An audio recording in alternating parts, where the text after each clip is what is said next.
योगी का फिर बड़ा एक्शन, माफिया राज का अंत। बीच सड़क ठोकने के ऑर्डर से हड़कंप। उत्तर प्रदेश की योगी सरकार में सूबे में पनप रहे माफिया राज पर अंकुश लग रहा है। एक और माफिया और बाहुबलियों की अवैध रूप से अर्जित की गई अकूत संपत्ति पर बाबा का बुलडोजर कब्जा है, तो वहीं उन्हें ठोकने का ऑर्डर भी दिया गया, जिसके बाद हड़कंप मचा। उत्तर प्रदेश में नकली कफ सिरप के काले कारोबार के मास्टरमाइंड शुभम जायसवाल पर कानून का शिकंजा कसा और अब उसे ठोकने का ऑर्डर कभी भी निकल सकता है। और तो और कई और माफिया पर शिकंजा कसा गया है, जिसके बारे में आज हम बात पते की करेंगे। नमस्कार, कैपिटल टीवी का खास शो बात पते की देख रहे हैं आप। मैं हूं आपके साथ हर्ष भारद्वाज। वाराणसी की अदालत ने 50,000 रुपए के इनामी आरोपी शुभम को भगोड़ा घोषित कर दिया।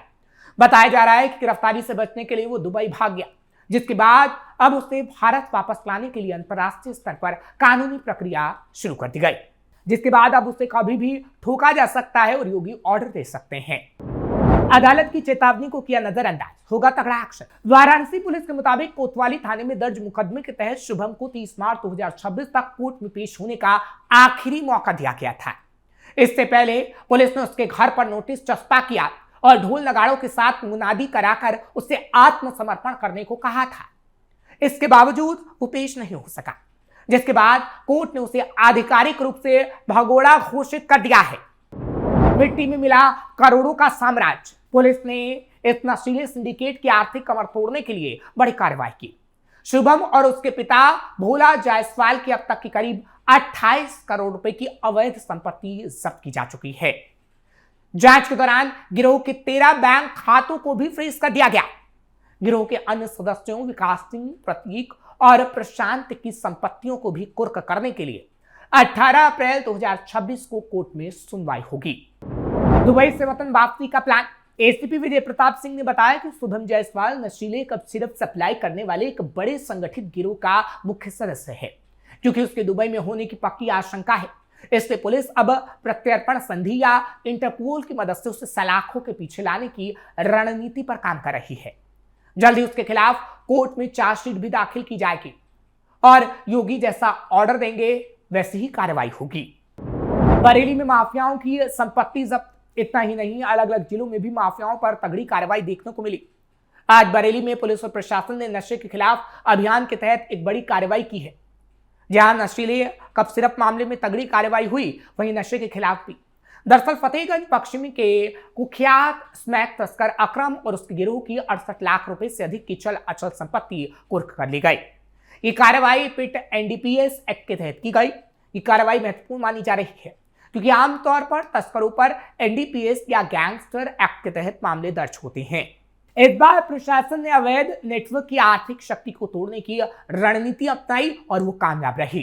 पुलिस जांच में बड़ा खुलासा। पुलिस जांच में खुलासा हुआ है कि अकरम, जावेद और राशिद मिलकर स्मैक तैयार कर उसकी आपूर्ति करते थे। उन्होंने इस अवैध कारोबार से बड़ी संपत्ति अर्जित की और पूरे नेटवर्क को एक संगठित गिरोह के रूप में संचालित किया। इसी आधार पर पहले उन पर गैंगस्टर एक्ट लगा गया था, जिसके बाद अब उनकी संपत्तियों पर कार्रवाई की गई। इस गिरोह में शामिल अकरम यानी गिरोह का सरगना आसिफ, हारून, जावेद, राशिद, अफजाल और उस्मान कुरैशी की संपत्तियों को चिन्हित कर कुर्क किया गया। ये सभी आरोपी अलग अलग थाना क्षेत्र से जुड़े हैं, जो दर्शाता है कि गिरोह का नेटवर्क केवल एक इलाके तक सीमित नहीं था। अब अलग अलग इलाकों में ये कार्रवाई हो रही है। कुर्क की गई संपत्तियों में अकरम की 61,50,948, जावेद की 5,57,000 और राशिद की 92,646 की संपत्ति जब्त की गई है। यानी जितनी संपत्तियां थी अभी उसके और बारे में पता लगा रही है पुलिस और उसे भी जब्त कर लिया जाएगा। यानी जितनी हमने आंकड़े आपको बताए हैं वो जांच के दायरे में थी और अन्य आरोपियों की संपत्तियों की भी जांच की जा रही है। इज्जतनगर थाना प्रभारी विजेंद्र सिंह ने मामले में बताया है कि कार्रवाई न्याय निर्णायक पदाधिकारी के आदेश का पालन करते हुए की गई है। मुजफ्फरनगर में भी तगड़ी कार्रवाई। जनपद में संगठित अपराध के खिलाफ जीरो टॉलरेंस की नीति अपनाते हुए मुजफ्फरनगर पुलिस ने कुख्यात माफिया सुशील मुंज के आपराधिक साम्राज्य की भी कमर तोड़ी है। मसूनपुर थाना पुलिस ने मुंज के 2 बेटों और उनके करीबी सहयोगियों के खिलाफ गिरोहबंद समाज विरोधी क्रियाकलाप निवारण अधिनियम यानी गैंगस्टर एक्ट के तहत की बड़ी कार्रवाई की।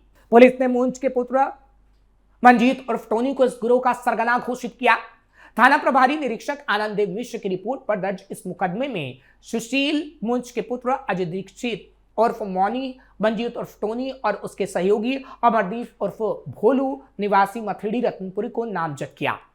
पुलिस के मुताबिक ये गिरोह अवैध हथियारों के दम पर व्यापारियों और आम लोगों को जान से मारने की धमकी देता था, रंगदारी वसूलने का काम करता था। इस कार्रवाई के बाद अब प्रशासन इन आरोपियों की चल अचल संपत्ति को चिन्हित कर उन्हें कुर्क करने की तैयारी में है। हालांकि ये नशे का कारोबार भी करते थे और इस बारे में अभी आधिकारिक तौर पर तो पुष्टि नहीं हो पाई है, लेकिन जांच इस वक्त पुलिस की जारी है।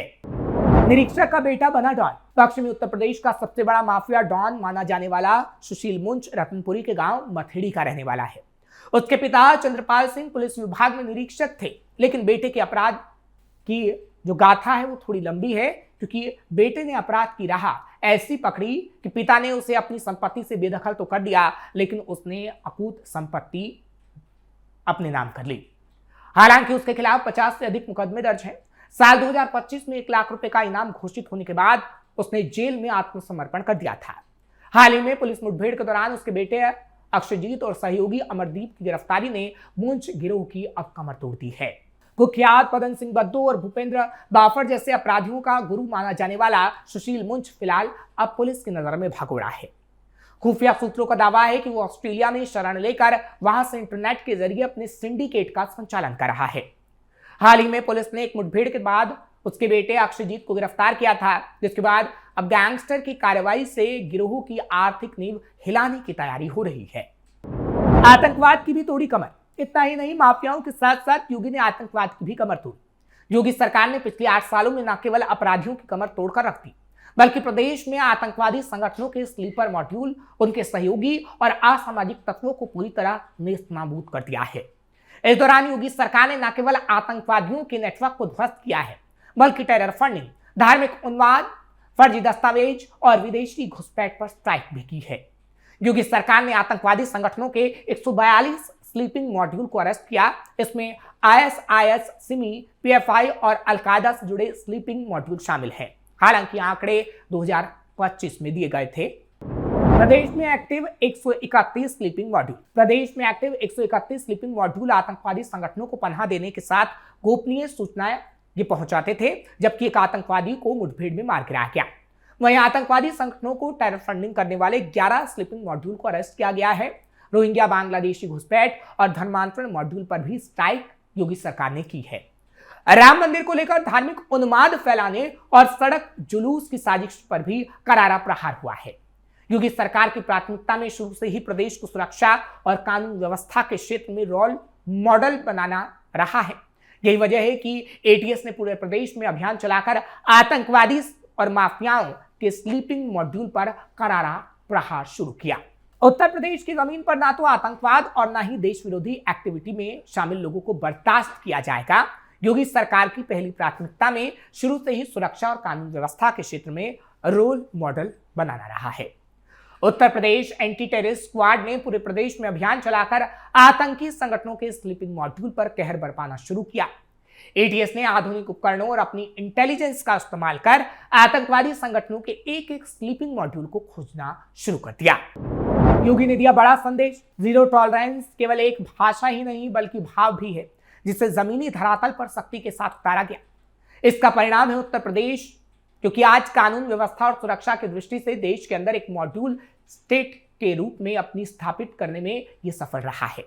अब प्रदेश में माफिया गायब है, कर्फ्यू गायब, दंगे बंद, अराजकता बंद, उपद्रव का प्रदेश अब उत्सव का प्रदेश बन गया है। और ये योगी आदित्यनाथ लगातार कहते भी रहे हैं, क्योंकि योगी आदित्यनाथ ने जो कहा है वो करके दिखाया है। माफियाओं को जिस तरीके से उत्तर प्रदेश से खदेड़ा गया और उनकी कमर तोड़ी गई, उसकी एक एक तस्वीर हम आपको दिखाते रहे हैं और आगे आने वाले समय में भी यह तस्वीर खासतौर पर देखने को मिलेगी, क्योंकि 2027 नजदीक है और योगी आदित्यनाथ तब 2017 में आए तब भी यह वादा किया गया कि माफियाओं की कमर तोड़ेंगे और 5 साल में तोड़कर भी दिखाई और बड़े बड़े माफिया मिट्टी में मिल गए। 2022 में एक बार फिर से योगी आदित्यनाथ आए तो दावा वही किया गया और जो अन्य आपराधिक गतिविधियों में शामिल थे और जो माफियागिरी होती थी उनकी किस तरीके से कमर तोड़ी गई वो तस्वीर हमने आपको दिखाई। लेकिन अब 2027 से पहले योगी आदित्यनाथ का पूरी तरीके से मैसेज क्लियर है कि अगर अपराध करोगे तो जेल जाओगे, और अगर कोई माफियागिरी करता है तो वो जेल में तो होगा ही, लेकिन उनकी संपत्ति कुर्की कर ली जाएगी और पूरी तरीके से वो मिट्टी में मिला दिया जाएगा। आपको ये खबर कैसी लगी कमेंट सेक्शन में जरूर बताएं। खबर को लाइक शेयर करें, कैपिटल टीवी को सब्सक्राइब करना मत भूलिएगा।